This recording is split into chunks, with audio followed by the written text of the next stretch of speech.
नमस्कार, आप सभी प्रशिक्षुओं का Sai college of teachers training उनामा के इस ऑनलाइन क्लास में स्वागत है। इस वीडियो में हम बात करेंगे डीएलएड प्रथम वर्ष के पेपर कोड F11 के यूनिट 1 से। आप सभी को ज्ञात ही होगा, आपके डीएलएड के पेपर कोड F11 में पढ़ना है कला समेकित शिक्षा, यानी कि आर्ट इंटीग्रेटेड एजुकेशन।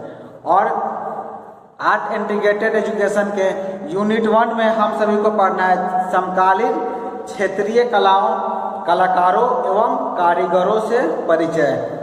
इसके अंतर्गत हमने जो इस कला से जुड़े कलाकार थे उनके बारे में चर्चा कर रहे थे। पिछले वीडियो में आप सभी ने देखा, हमने बिहार की एक लोक कलाकार गंगा देवी के बारे में बात किए थे। और आज के वीडियो में हमने जिस कलाकार का चयन किया है उनका नाम है यामिनी राय। आज हम पढ़ेंगे यामिनी राय के बारे में। यामिनी राय एक ऐसे कलाकार थे जिन्होंने अपना पूरा जीवन लोक कला को ही समर्पित कर दिया था। यामिनी राय के बारे में जब बात करते हैं तो हमें पता चलता है कि इनका जन्म हुआ था 11 अप्रैल 1887 ईस्वी में। इनके जन्म तिथि में थोड़ा सा मतभेद है। कई सारे लेखकों ने इनके जन्म तिथि को 10 अप्रैल भी माना है, यानी कि कुछ लेखकों के द्वारा 11 अप्रैल माना गया है और कुछ के द्वारा 10 अप्रैल 1887 माना गया है। और इनकी मृत्यु हुई थी 24 अप्रैल 1972 में। आपको याद रखना है बस 1887 टू 1972, ये दो डेट आपको याद रखना है। परीक्षा में आपसे जब लोक कलाकार के बारे में प्रश्न पूछा जाएगा तो आपको वहाँ पर यामिनी राय के बारे में डिफिनेशन दे सकते हैं, इनके बारे में लिख सकते हैं। जैसा कि मैंने बताया, यामिनी राय का जन्म जो है 11 अप्रैल 1887 को हुआ था। पश्चिम बंगाल के बांकुरा क्षेत्र के बेलियातोर गांव में, पश्चिम बंगाल में एक गांव है जिसका नाम है बेलियातोर, उस गांव में उनका जन्म हुआ था। इनके पिता जो है एक उच्च जमींदार एवं शिल्प प्रेमी थे। शिल्प यानी कि होता है क्राफ्ट। क्राफ्ट आप सभी जानते होंगे, आर्ट एंड क्राफ्ट। तो शिल्प प्रेमी थे, यानी कि वो कलाकार तो नहीं थे लेकिन कला प्रेमी थे, जो कि इन्हें पिता से मिले। इन्हें शिल्प प्रेम ने यामिनी को बचपन में ही आकृष्ट किया था। यानी कि आप कह सकते हैं कि जिस घर में कला प्रेमी हो, जिस घर में कलाकार हो, उस घर के बच्चे भी बचपन से ही कला की ओर क्या होते हैं, आकृष्ट हो जाते हैं, कला की ओर रुझान उठाने लगता है। क्योंकि इनके यामिनी राय के पिता जो थे वो खुद एक शिल्प प्रेमी थे, यानी कला प्रेमी थे वो। तो यामिनी राय का बचपन जो था कला के प्रति इनका बचपन में ही रुझान होने लगा और कला को ये समझने लगे। जब इनके पिता ने देखा कि ये कला के प्रति इनकी रुचि दिन प्रतिदिन बढ़ती जा रही है, तो कला के प्रति इस रुझान को देखकर उनके पिता ने उनका नामांकन स्कूल ऑफ आर्ट्स में करवा दिया। क्योंकि होता है जब व्यक्ति को जिस विषय में ज़्यादा मन लगे, ज़्यादा उसमें इंटरेस्ट हो, तो उसके घर वाले भी उसका नामांकन वैसे ही विद्यालय में करा देते हैं। लेकिन शायद ये सौभाग्य जो है बहुत कम लोगों को प्राप्त होता है। बहुत ऐसे लोग हैं जो बनना तो कुछ और चाहते थे, लेकिन शायद घर वालों की मजबूरी के कारण या ऐसी परिस्थितियों के कारण वो बन नहीं पाते हैं। क्योंकि आपका कला, संगीत, योगा, म्यूजिक ऐसा क्षेत्र है जिसमें लोगों को ये लगता है कि शायद इसमें भविष्य उज्जवल नहीं है। लेकिन ऐसी बात नहीं है। जिस क्षेत्र में आप, जिस एरिया में आप बेहतर काम करते हैं, हर क्षेत्र में आपका भविष्य उज्जवल ही रहता है।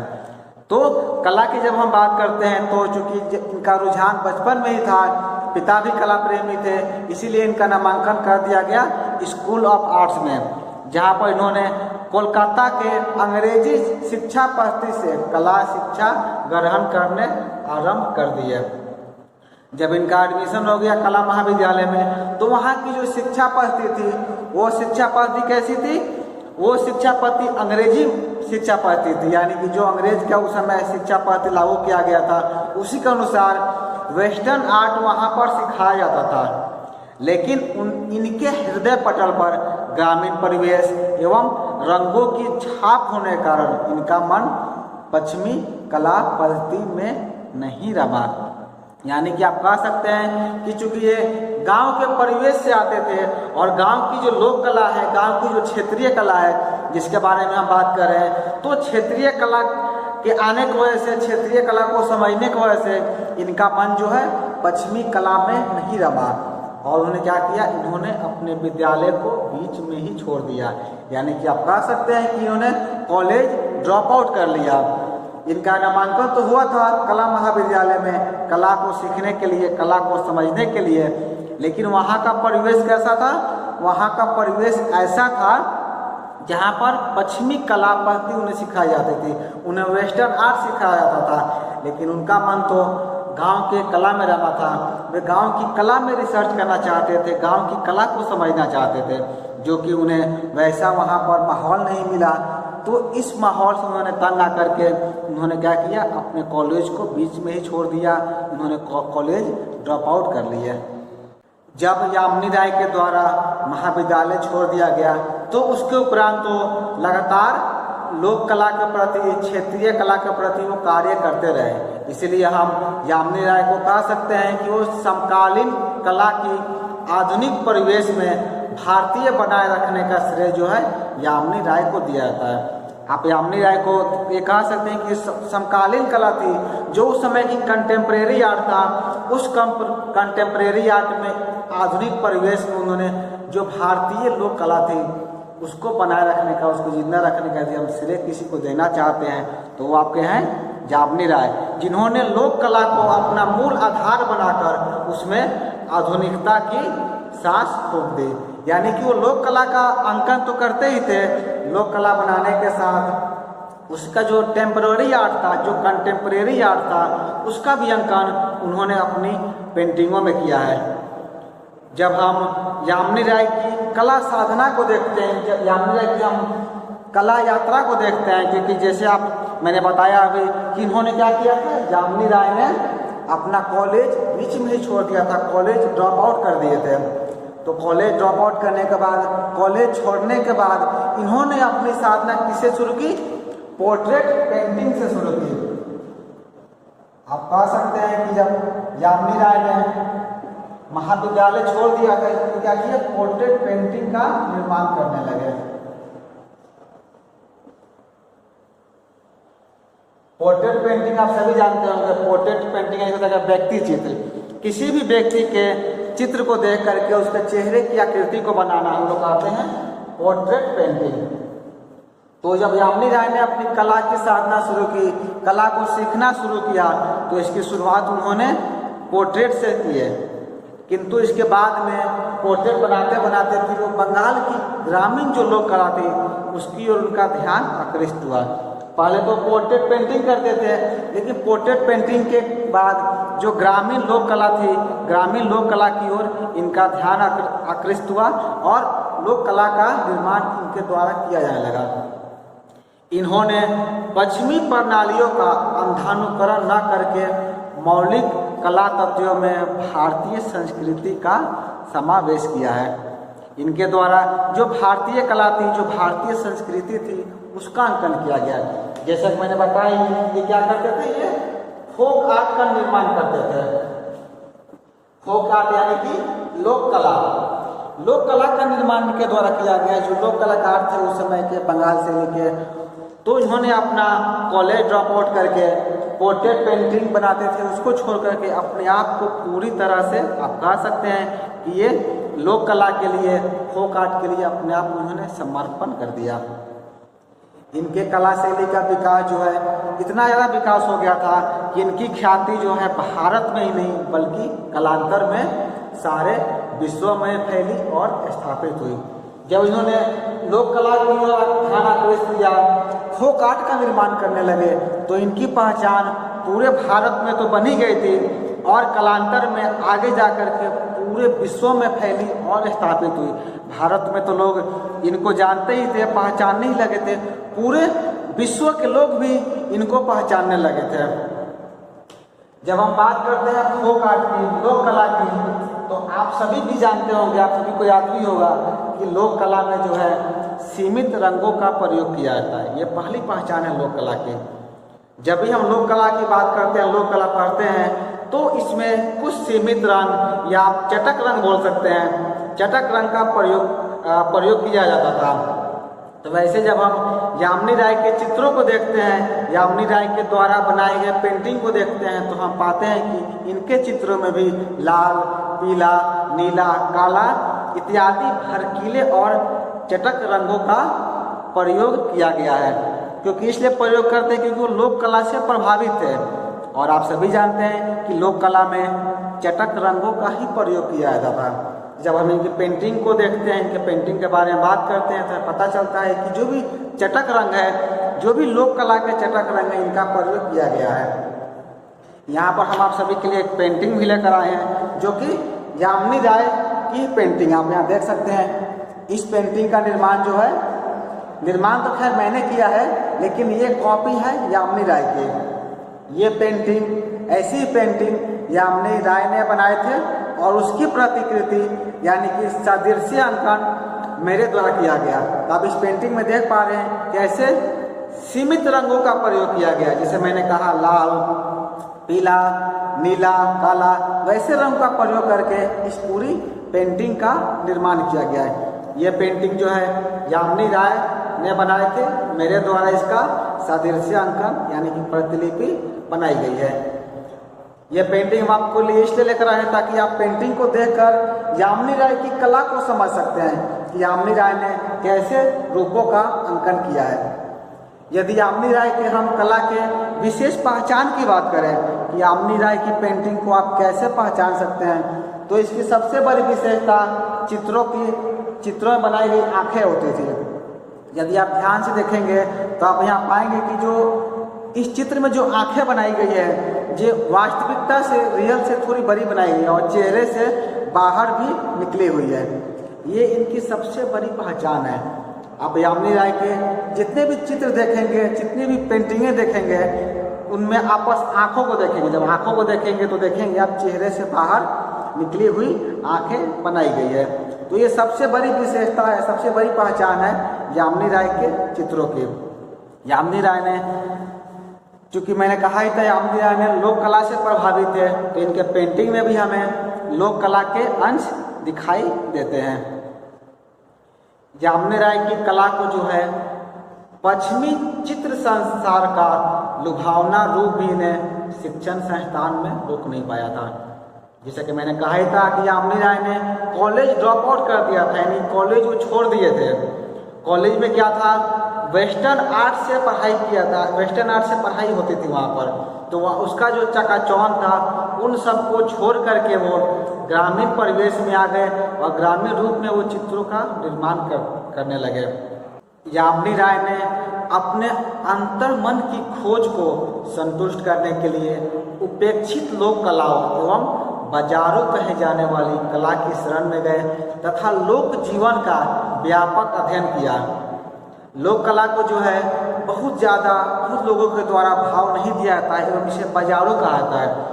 बाजारों इसलिए कहा जाता है क्योंकि लोक कलाकार जो होते हैं वो बाजार के अनुसार कार्य करते हैं। बाजार में जैसी आकृतियों की डिमांड होती है, जैसी मांग होती है, उनके द्वारा वैसे ही कलाकृतियों का निर्माण किया जाता है। इसीलिए लोक कला को बाजारों भी कहा जाता है। तो हम यहाँ देख रहे हैं कि यामिनी राय ने उन सभी कलाकृतियों को छोड़ करके, कला अध्ययन को छोड़ करके इस लोक कला में आए और लोक कला में ही संपूर्ण जीवन हो लोक कलाकृतियों का ही निर्माण किया। लोक कलाकृतियों से प्रेरणा लेकर के उन्होंने अपनी एक अलग कला शैली विकसित की, एक अलग तरह का पेंटिंग बनाने का शुरुआत की है।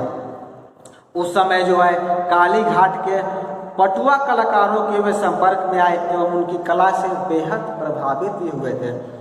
उस समय के यदि हम लोग कलाकार की बात करें तो उस समय पटुआ चित्र बहुत ही ज़्यादा प्रसिद्ध था बंगाल में। जैसे कि मैंने पिछले वीडियो में या फिर आपको पढ़ाया था पटना कलम के बारे में। तो पटना कलम के चित्रकार थे, पटना शैली में काम करते थे और उसी के समकक्ष आपके कलकत्ता में पटुआ कलाकार थे जो पट चित्र का निर्माण करते थे। तो जो पटुआ चित्रकार थे उनके संपर्क में यामिनी राय गए और उनकी कला से प्रभावित हुए। और उसके बाद से देवी देवता, पशु पक्षी, जलचर एवं बंगाली जीवन के चित्र उन्होंने बनाए, क्योंकि पटुआ चित्रकार भी इसी तरह के शैली के इसी तरह के चित्रों का निर्माण करते थे। यदि हम पटुआ कला की बात करें तो पटुआ कला के विषय भी बंगाल के देवी देवता, वहाँ के पशु पक्षी, वहाँ का जनजीवन, यही मुख्य विषय रहा है। तो यामिनी राय ने भी इन्हीं का मुख्य विषय बनाया, इन्हीं का आधार बनाया और अपनी एक नई लोक शैली विकसित की तथा अभिप्रायों एवं रूपों को ग्रहण कर उसे नवीन चित्रात्मक शैली में पिरोया। यानी कि आप कह सकते हैं कि यामिनी राय ने लोक कला से अनुभव प्राप्त किया, लोक कलाकारों से अनुभव प्राप्त किया, उसके बाद एक नई कला शैली का जन्म दिया और उसी शैली से उन्होंने संपूर्ण चित्रों का निर्माण किया। उन्होंने इस बात की जरा भी परवाह नहीं की कि पश्चिमी शैली के बढ़ते हुए प्रतिमाओं को आदर्श समझने वाले तत्कालीन समाज में उनकी देसी कला को प्रतिष्ठा मिलेगी या नहीं। वे तो निस्वार्थ भाव से आडंबरहीन लोक कला के उन्नयन में लगे रहे। आप कह सकते हैं ये उस समय का टाइम पीरियड था, वैसा समय पीरियड था जब हर कोई वेस्टर्न आर्ट का पालन कर रहा था, वेस्टर्न आर्ट को फॉलो कर रहा था, पश्चिमी शैली का प्रभाव बढ़ता जा रहा था। उस समय भी यामिनी राय के द्वारा उस लोक कला को आधार बनाया गया, उस लोक कला को आधार बना करके देसी कला को उन्होंने चित्रण कार्य शुरू किया। उन्होंने ये कभी नहीं सोचा कि इस कला का चित्रण करके उन्हें प्रतिष्ठा मिलेगी या नहीं मिलेगी। वो तो बस निस्वार्थ भाव से अपनी लोक कला के विकास में, अपनी कला शैली के विकास में वो लगातार रमे रहे। उन्होंने कला के माध्यम से जन साधारण से जोड़ने की आकांक्षा रखते हुए इसी दिशा में वो लगातार सक्रिय रहते हुए यामिनी राय ने कार्य किया। इनके चित्रों के विषय भी ऐसे रहे जैसे पटुआ लोक परंपरा को नव जीवन मिलता था, या पटुआ लोक कलाकार जैसे चित्र निर्माण करते थे जो उनका विषय रहता था। यामिनी राय के भी चित्रकला का वही विषय हमें दिखाई देता है। धीरे धीरे हम यहाँ देखते हैं कि उनके चित्रों की ख्याति इतनी बढ़ गई कि यह चाहते तो अपने चित्रों को उच्च मूल्य में बेचकर अच्छा खासा रकम वसूल कर सकते थे।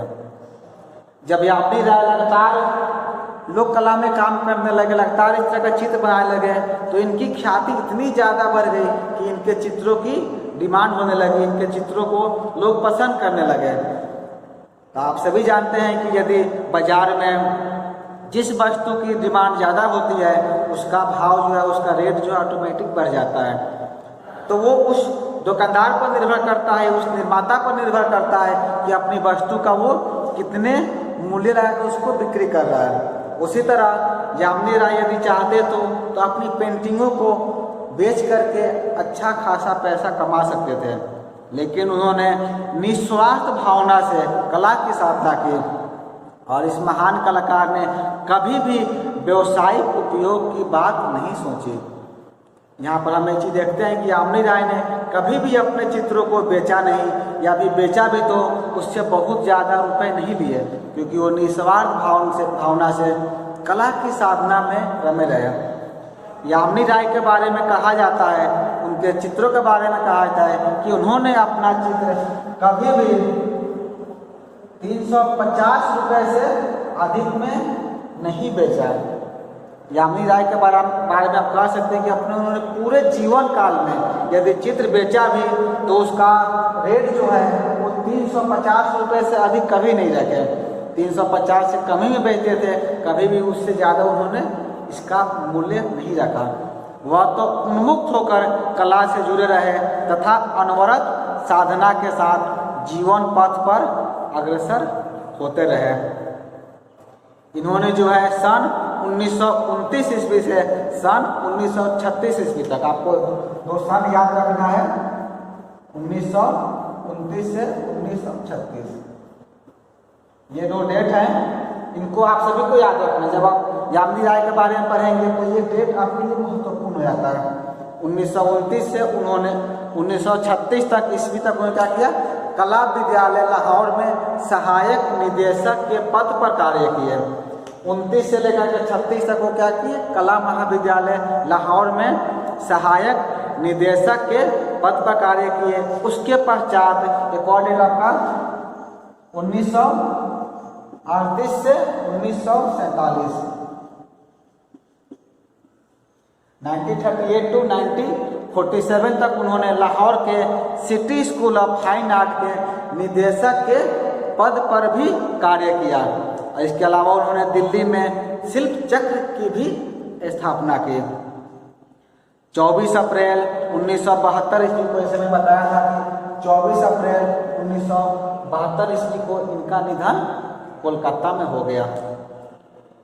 यामिनी राय जो है आज हमारे मध्य तो नहीं है, किंतु उनकी कला भारतीय संस्कृति पर एक अमिट छाप छोड़ती है, एक अलग प्रभाव देती है। आज भी जो नव कलाकार हैं, जो कला अभ्यर्थी हैं, जो कला रिसर्चर हैं, जो कला पर रिसर्च करते हैं, कला पर शोध करते हैं, यामिनी राय की कलाकृतियों का अंकन जरूर करते हैं।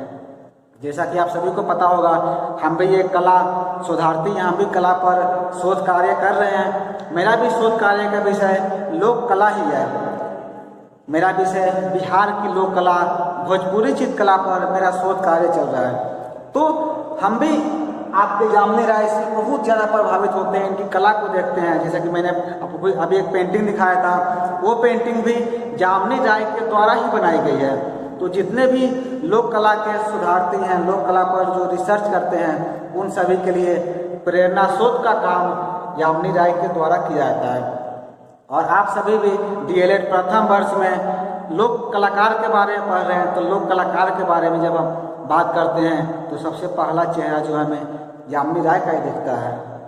चूँकि आपसे बिहार के हैं, तो मैंने इस सीरीज के अंतर्गत पहले कलाकार बिहार के कलाकार का चयन किया था, जिनका नाम है गंगा देवी, जिन्होंने मधुबनी चित्रकला में बेहतर कार्य किया था। उनके बारे में मैंने पिछले वीडियो में जाना था, और इस वीडियो में हमने एक ऐसे कलाकार के बारे में जाना जो कि अपना संपूर्ण जीवन लोक कला को ही समर्पित कर दिए थे।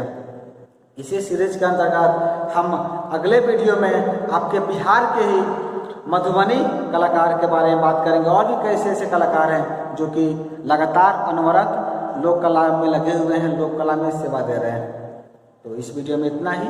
हम अगले वीडियो में आपके बाकी यूनिट को लेकर आएंगे। धन्यवाद।